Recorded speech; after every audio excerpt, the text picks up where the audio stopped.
Guys ഒരു 3 ദിവസം leave ഉണ്ടെന്ന് പറഞ്ഞ് ഞാനും അവനും കൂടെ നേരെ റൂമിൽ ഒന്ന് ബാഗും പാക്ക് ചെയ്ത് 3 മണിക്കത്തുള്ള ട്രെയിനിൽ 1 മണിക്ക് തന്നെ റൂമിൽ നിന്ന് പുറത്തിറങ്ങിയിട്ടുണ്ടായിരുന്നു. പിന്നെ ഉള്ള വെയിലെല്ലാം കൊണ്ട് ഞങ്ങൾ ചെന്നൈ റെയിൽവേ സ്റ്റേഷനിലെത്തി. ഞങ്ങൾക്ക് പോകേണ്ട ട്രെയിനാണ് ഈ മുന്നിൽ കിടക്കുന്നത്. ഇതിൽ കയറാൻ പോകുന്ന നേരത്താണ് ഞങ്ങൾക്ക് വേറെ ഒരുത്തനെയും കൂടെ കിട്ടിയത്. ഇവൻ്റെ മുഖത്ത് ചിരിയേണ്ടപ്പോൾ ഞാൻ വെച്ച് വേറെ എന്തോ നല്ല കാര്യം നടന്നിട്ടിരിക്കുവാന്ന്. എന്നെ TTR ടിക്കറ്റ് ഇല്ലാത്തതിനെ പിടിച്ച് നിർത്തിയേക്കുമായിരുന്നു. എന്തായാലും TTR പിടിച്ചിട്ട് ഇത്ര ഹാപ്പി ആയിട്ട് ചിരിക്കുന്ന ഒരുത്തന്നെ ആദ്യമായിട്ട് കാണണം. പിന്നെ അവനെയും വിളിച്ച് ഞങ്ങൾ 3 പേരും കൂടെ ട്രെയിനിൻ്റെ അകത്ത് കയറി. ഏകദേശം 2 മണിക്കൂർ താഴെ നിന്നതിന് ശേഷമാണ് മുകളിൽ ഇരിക്കാൻ തന്നെ സീറ്റ് കിട്ടിയത്. മുകളിൽ ഇരുന്നിട്ട് താഴോട്ട് നോക്കാൻ കൂടി പറ്റാനുള്ള ഫുള്ള് കപ്പിൾസ് ആയിരുന്നു.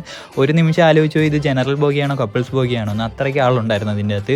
പിന്നെ ഈ ട്രെയിനിൻ്റെ അകത്ത് 16 മണിക്കൂർ ഇതുപോലെ ഇരിക്കണമെന്ന് ആലോചിച്ചപ്പോഴേ ഞങ്ങളെ കിളിയെല്ലാം പോയി. പിന്നെ കുറച്ച് നേരം ഉറങ്ങി എങ്ങനെയെങ്കിലൊക്കെ ഗെയിമും കളിച്ച് നേരം ഒളിപ്പിച്ചെടുത്തിട്ടുണ്ട്. പിന്നെ കുറച്ച് വീഡിയോ എടുത്ത് കൊടുക്കാമെന്ന് പറഞ്ഞ് താഴെ വന്നിരുന്നതേ ഉള്ളൂ. ഇവൻ വന്നിട്ട് പറയും ഇവനെ ചവിട്ടി താഴെ ഇട്ട ഒരു കണ്ടന്റ് ആയില്ലേന്ന്.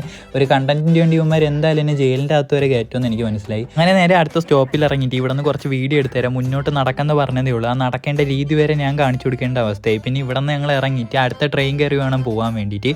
അപ്പോൾ അതിൻ്റെ വീഡിയോ പാർട്ട് 2 ആയിട്ടിടാം. അപ്പോൾ ബാക്കി പിന്നെ